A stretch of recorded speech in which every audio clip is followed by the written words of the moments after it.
पहा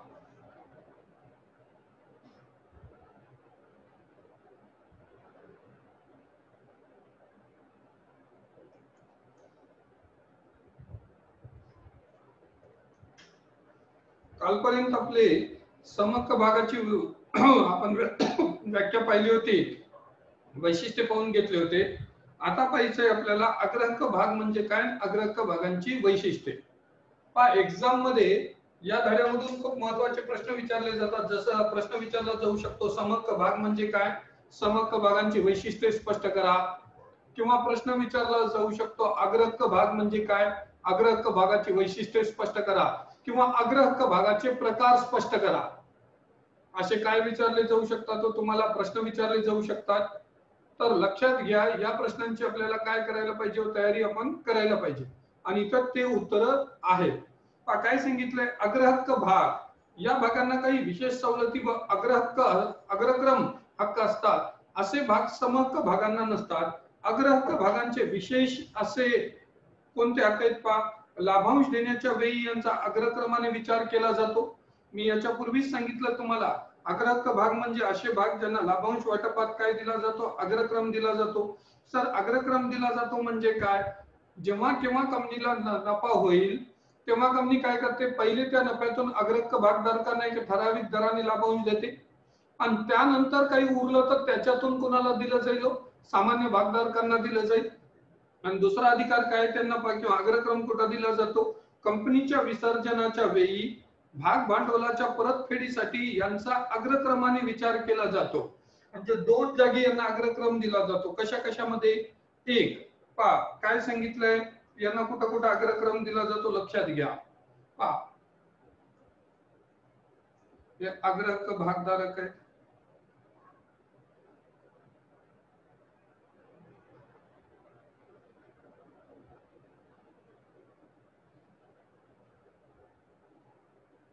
यांना कुठं कुठं अग्रक्रम दिला जातो. पहा पहिलं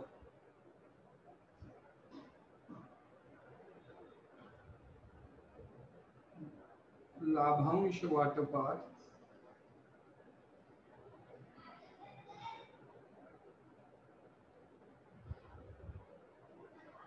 आणि दुसरं कंपनी विसर्जन होताना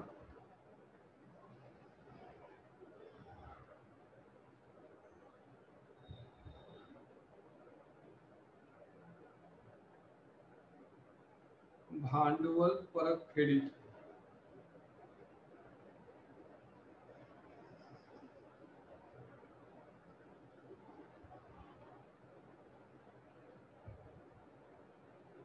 अग्रक्रम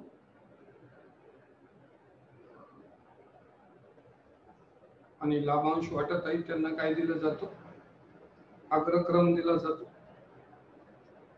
म्हणजे असे ज्यांना दोन अधिकार प्राप्त आहेत त्या भागांना कोणत्या भाग म्हटलं जाईल, अग्रहक्क भाग असं म्हटलं जाईल, त्यांना अग्रहक्क भाग असं म्हटलं जातं. ठीक आहे, पुढे काय सांगितलंय बा तुमच्याकडे, अग्रहक्क भागधारकास लाभांश अग्रक्रमाने व निश्चित दराने दिला जातो. लाभांशाचा दर पूर्व निर्धारित असतो. आता पूर्व निर्धारित असतो म्हणजे काय, जेव्हा भाग विकले जातात, अशा लोकांना जेव्हा भाग विकले जातात त्यावेळेसच त्यांना काय लाभांश दिलं जाईल हे काय केलं जातं, घोषित केलं जातं. आपण पहिलं पहा सामान्य भागधारकांना जे लाभांश दिलं जातं ते काय असतं, बदलतं असतं किंवा ते स्टेबल नसतं. म्हणजे जसा कंपनीचा नफा वर खाली होईल किंवा कमी जास्त होईल तसं त्यांचा लाभांशाचा दर काय होऊ शकतो, कमी जास्त होऊ शकतो.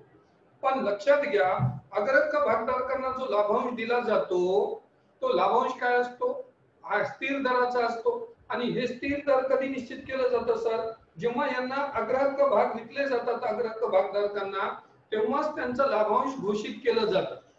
आता याचा अर्थ काय होतो, पाच समजा कंपनीने अग्रहक्क भाग विकले, बरोबर आहे ना, अग्रहक्क भाग विकले म्हणजे काय, समजा आपण एक विचार करूया, एक मिनिट थांबा मी समजून सांगतो तुम्हाला.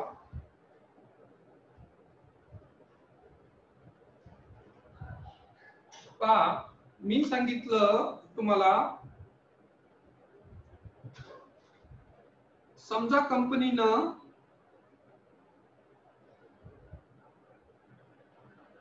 कंपनीला सपोज 10 कोटी रुपयाच्या भांडवलाची गरज आहे.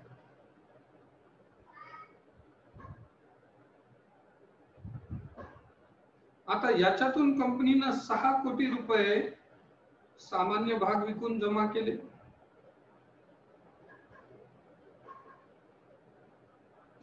आणि उर्वरित 4 कोटी रुपये कंपनीनं अग्रहक्क भाग विकून जमा केले.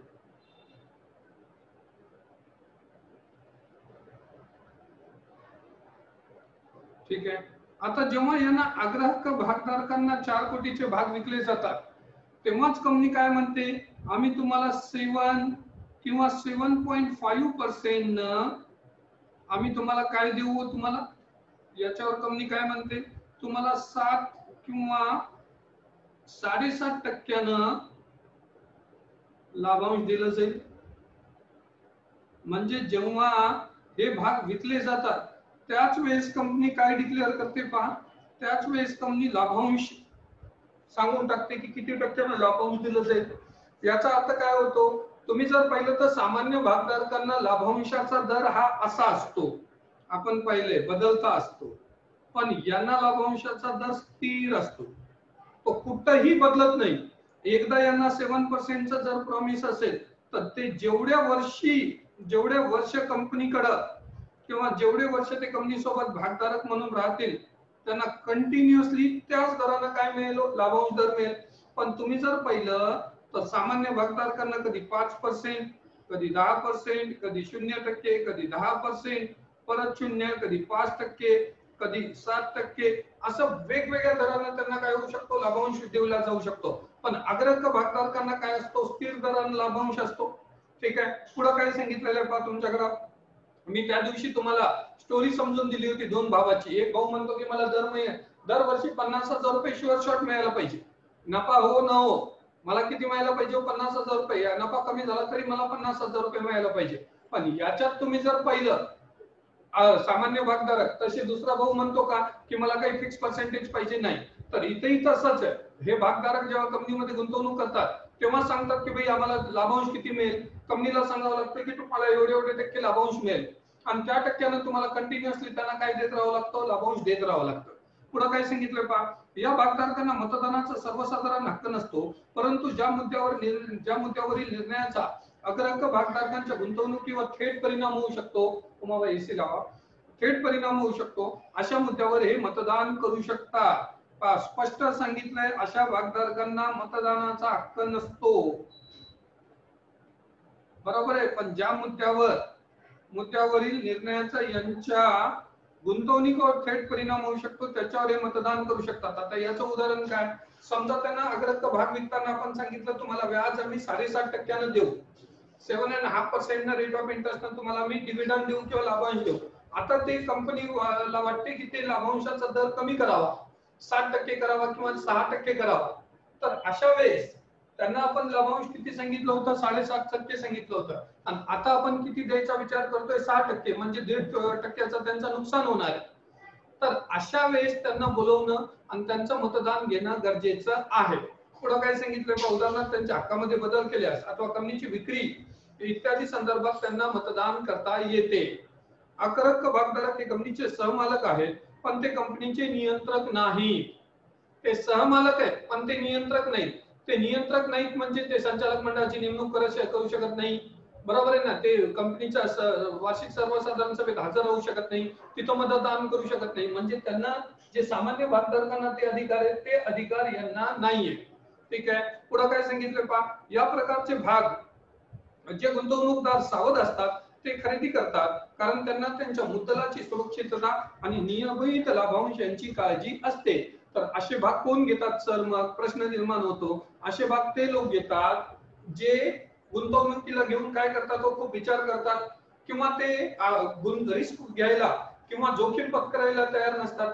असे भागधारक काय म्हणतात, कमी मिळालं तर चालेल पण आपल्याला काय व्हायला पाहिजे, फिक्स मिळायला पाहिजे, आपल्याला ते कन्फर्म मिळायला पाहिजे. तर असे भागधारक काय करू शकतात, तो अशा प्रकारचे अग्रहक्क भागधारक ते अग्रहक्क भाग खरेदी करतील असे लोक. ठीक आहे. आता अग्रहक्क भागांची वैशिष्ट्ये काय सांगितलं पहा, इथं प्रश्न लिहा, write down a question like here. इथे एक प्रश्न लिहा, अग्रहक्क भाग म्हणजे काय?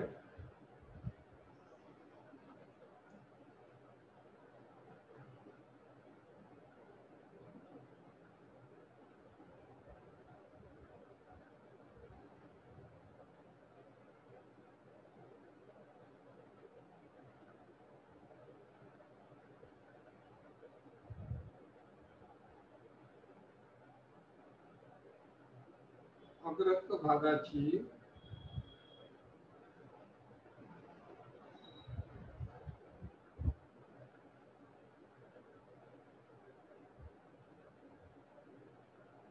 वैशिष्ट्ये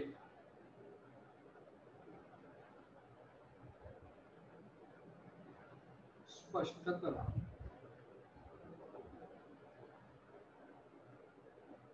असं तुम्ही जर पाहिला तर 10 मार्कचा प्रश्न येतो. 10 गुणांसाठी प्रश्न येतो. हा प्रश्न अतिशय महत्वाचा आहे. दरवर्षी एक्झाम मध्ये या धड्यातून असे प्रश्न आलेले आहेत.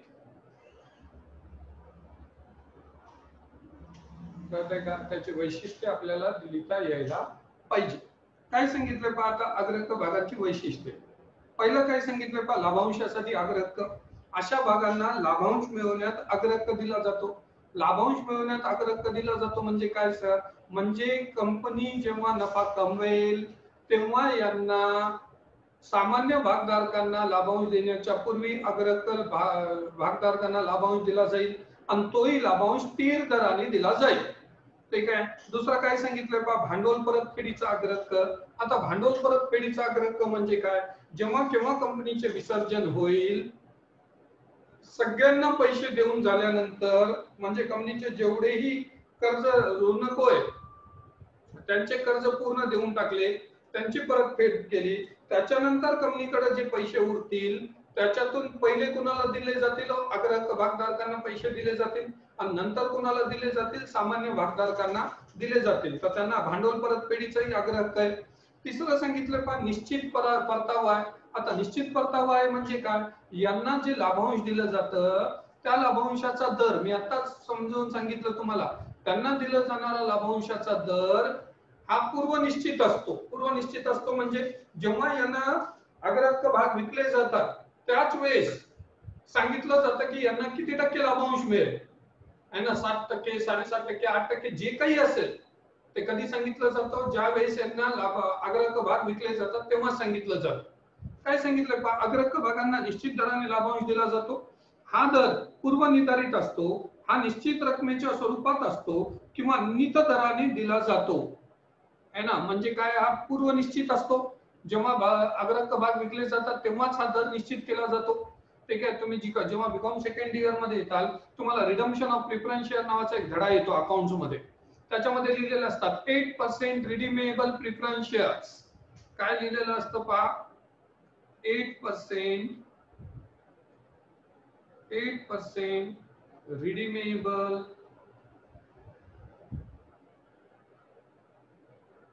प्रिफरन्स शेअर्स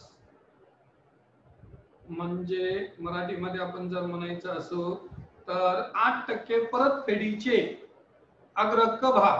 8% म्हणजे काय? यांचा लाभांशाचा दर आपण निश्चित करून टाकला. ठीक आहे. सामान्य भागधारकांना लाभांशाचा दर अस्थिर असतो, पण अग्रहक्क भागधारकांना लाभांशाचा दर काय असतो? स्थिर असतो. काय सांगितलं का? अग्रहक्क भागांना निश्चित दराने लाभांश दिला जातो. हा दर पूर्वनिर्धारित असतो, हा निश्चित रकमेच्या स्वरूपात असतो किंवा नित दराने दिला जातो. अग्रहक्क भागांना केवळ नफ्यातूनच लाभांश दिला जातो. लाभांश दर निश्चित असला तरी कर्जावरील निश्चित व्याजदर व या दोन गोष्टींमध्ये फरक आहे. ठीक आहे ना. तुम्ही जर पाहिलं जरी त्यांना निश्चित दराने लाभांश जरी घोषित असेल तरी व्याज आणि लाभांशामध्ये बेसिक फरक आहे. पण लाभांश नफा असेल तरच दिला जाईल, पण व्याज नफा असो की नसो तुम्हाला व्याज काय करावं लागणार आहे? द्यावंच लागणार आहे.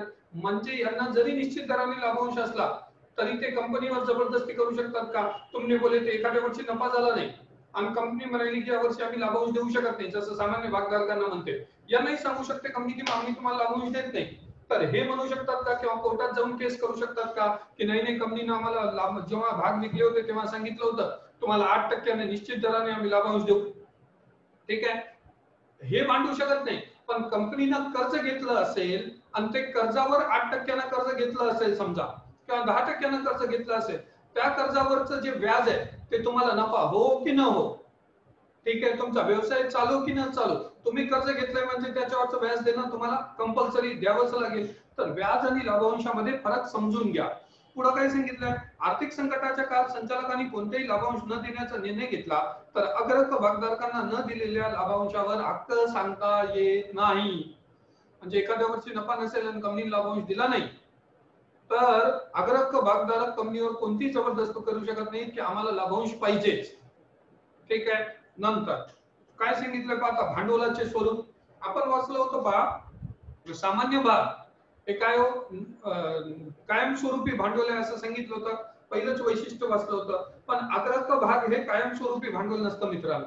कारण लक्षात घ्या, कोणतीही कंपनी 20 वर्षाच्या पेक्षा जास्त कालावधीचे अग्रक भाग विकू शकत नाही. याचा अर्थ काय होतो की जास्तीत जास्त आपण किती वर्षाचे अग्रक भाग विकू शकतो, 20 वर्षाचे. 20 वर्षानंतर त्यांचे पैसे आपल्याला काय करावे लागतील, परत करावेच लागतील. ठीक आहे. म्हणून हे या भांडवलाचं स्वरूप कायमस्वरूपी भांडवल आहे का, नाही, दीर्घ मुदतीचं म्हणू शकतो पण कायमस्वरूपी नाहीये. काय सांगितलं, अग्रक भाग कंपनीला कायमस्वरूपी असलेले भांडवल पुरत नाही, एका ठराविक कालावधीनंतर त्यांच्या भांडवलाची परतफेड केली जाते. कंपनी न परतफेडीच्या अग्रक भागांची विक्री करू शकत नाही. स्पष्ट सांगितलंय, कंपनी न परतफेडीच्या अग्रक भागांची विक्री करू शकत नाही. म्हणजे कंपनी असे अग्रक भाग विकू शकत नाही ज्यांची रक्कम कंपनी विसर्जनाच्या वेळेसच दे. असे अग्रक भाग विकता येतील का, नाही. कंपनी स्थापनेनंतरच्या काळामध्ये हे अग्रक भाग भांडवल गोळा केले जाते. हे भाग कंपनीच्या अतिरिक्त भांडवलाची गरज भागविण्यासाठी विक्रीस आणले जातात. लाभांशाचे दर तसेच बाजार मूल्य यात चढ उतार होत नसल्याने अग्रक भाग भांडवल हे सुरक्षित भांडवल समजले जाते. आता त्याच्यानंतर काय सांगितलं, बाजार मूल्य. तुम्ही जर पाहिलं तर सामान्य भागांचा पण बाजार मूल्य पाहिलं होतं, ते बदलत असतं मागणी आणि पुरवठ्यानुसार. समजा सामान्य भागांना मागणी खूप जास्त आहे, त्याचा पुरवठा कमी आहे, म्हणजे खरेदीदार खूप जास्त आहेत आणि विकणारे कमी आहेत, तर साहजिकच त्या शेअर्सचे किंवा त्या भागांचे दर काय होतात, तो वाढतात. या उलट तुम्ही जर पाहिलं तर पुरवठा जास्त आहे आणि मागणारे कमी आहेत, म्हणजे एखाद्या कंपनीचे भाग विकणारे खूप लोक आहेत पण खरेदी करणारे कमी आहेत, तर त्या भागांची किंमत काय होते, कमी होते. हे सामान्य भागांच्या बाबतीत होऊ शकतात, पण अग्रक भागांच्या बाबतीत होत नाही. कारण अग्रक भागांची भाग बाजारावर खरेदी विक्री केली जात नाही आणि दुसरं यांना निश्चित दराने लाभांश आहे. ठीक आहे. त्यामुळे यांचं बाजार मूल्य बदलता का नाही. काय सांगितलं पहा, अग्रक भागांना दिला जाणारा लाभांशाचा दर स्थिर असल्यामुळे त्याचे बाजार मूल्य बदलत नाही. समहक्क भागांशी यांची तुलना केल्यास या भागांची मूल्य वृद्धी होत नाही. ठीक आहे. त्याच्यानंतर 6 नंबरचं काय सांगितलं पहा, मतदानाचा अधिकार.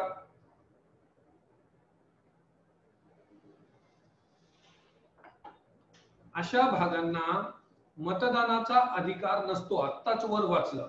फक्त यांना मतदानाचा अधिकार कधी असतो, लक्षात घ्या. समजा आपण यांना जेव्हा अग्रक भाग विकले, यांना आपण 8% लाभांश घोषित केला होता.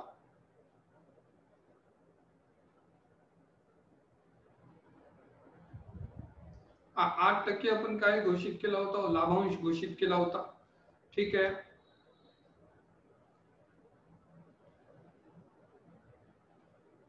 हा 8% लाभांश आपण घोषित केला होता. आता तुम्हाला याला कमी करून 60% करायचं आहे. जर तुम्हाला असं 1% कमी करायचं आहे म्हणजे काय होतंय, त्यांना जो तुम्ही अधिकार दिला होता त्याच्यामध्ये बदल होतोय, किंवा त्यांना एक जे तुम्ही वचन दिलं होतं त्याच्यामध्ये बदल करणार आहात तुम्ही, तर अशा वेळेस त्यांना मतदानाचा अधिकार आहे. किंवा कंपनी विकायची आहे, तर अशा वेळेस कंपनी विकायला पाहिजे की नाही विकायला पाहिजे, याच्यासाठी तुम्ही भागधारकांची सभा बोलवली तर त्या सभेची नोटीस मिळवण्याचा किंवा त्या सभेला हजर राहण्याचा यांना अधिकार आहे. पण कंपनीच्या वार्षिक सर्वसाधारण सभेला यांना हजर राहता येत नाही, मतदानही करता येत नाही. ठीक आहे. काय सांगितलंय पहा, अग्रक भागांना मतदानाचे सर्वसाधारण हक्क नसतात, परंतु कंपनीच्या कामकाजावर नियंत्रण ठेवण्याचे अधिकार यांना नाही. तसेच पाहिजे इथं, परंतु नाही तसेच कंपनीच्या कामकाजावर नियंत्रण ठेवण्याचाही यांना अधिकार नाही. थेट त्यांच्या अधिकारावर परिणाम करणाऱ्या कंपनीच्या कोणत्याही ठरावावर मतदान करण्याचा त्यांना अधिकार आहे. उदाहरणार्थ भांडवलाच्या परतफेडीच्या अटीमध्ये बदल किंवा 2 वर्षापासून लाभांशाची थकबाकी आहे अशा मुद्द्यासाठी ते मतदान करू शकतात. त्याच्यानंतर काय सांगितले पहा, जोखीम. आता अशा भागधारकांना जोखीम नसतेच. का जोखीम नसते? कारण यांना लाभांश स्थिर दराने मिळणार आहे आणि कंपनीचे विसर्जन होताना यांच्या भांडवल परतफेडीला काय दिला गेलाय अग्रक्रम.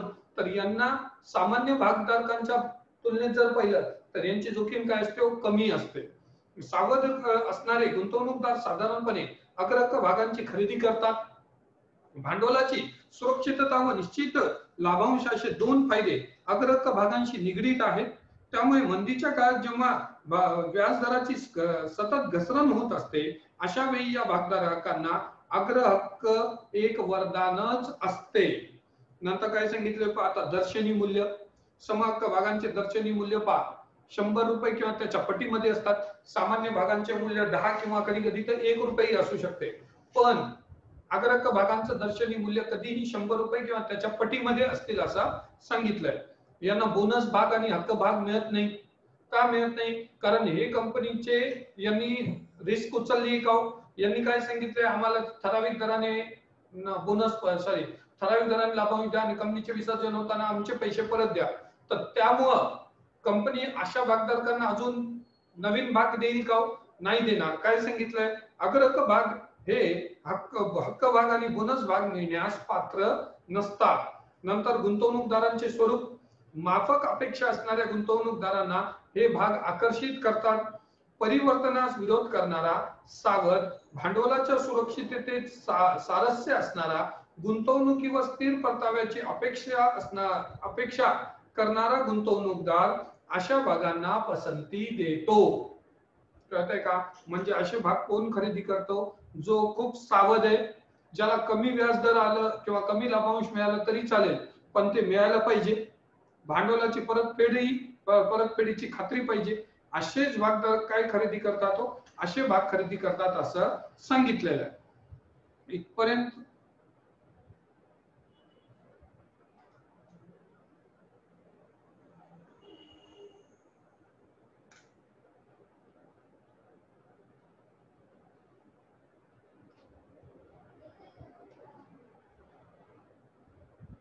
इथपर्यंत कुणाला काही डाऊट?